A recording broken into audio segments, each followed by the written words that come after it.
Ang hindi ko maintindihan, with all the cameras around this house, paano nakaligtas ang pananakit ni Helen? Ay, hindi nakaligtas sa amin yun.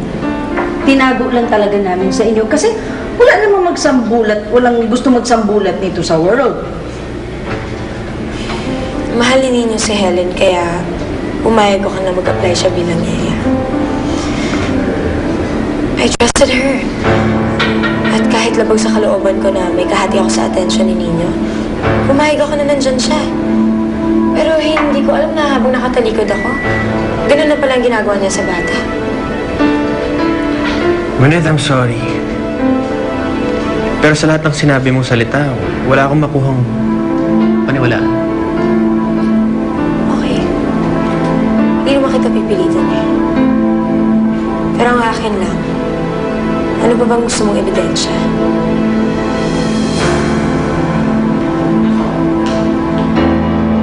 O nga naman, Dave. Ano pa ba ang gusto mong ebidensya? Kung tutuusin, pwede na namin ito ipalabas sa publik. Ibig kong sabihin, hindi na ito ipalalabas yung nangyari? We can, but we won't. Ha? Kasi nakakawa naman si Nino sa nangyari kanina. Yung emotional trauma ba niya? Di ba? You have a good point there, Cecil. Of course. Dahil kung mangyayari yun, it will only break my grandson's heart. Yes, I agree.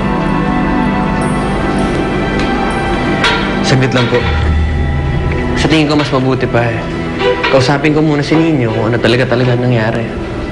Nasa ganun malaman ko kung ano talaga. Sandali lang po.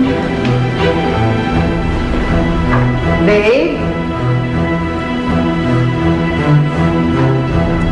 Dave? Dave! Ikas ng ulo ng Dave na ito.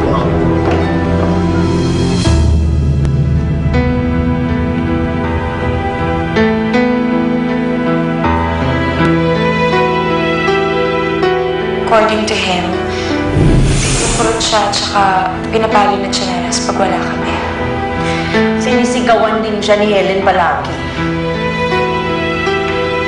Nino? Magsabi ka ng totoo. Ano ba talaga nangyari? Huwag ka magsisinungaling. Ninyo, sabihin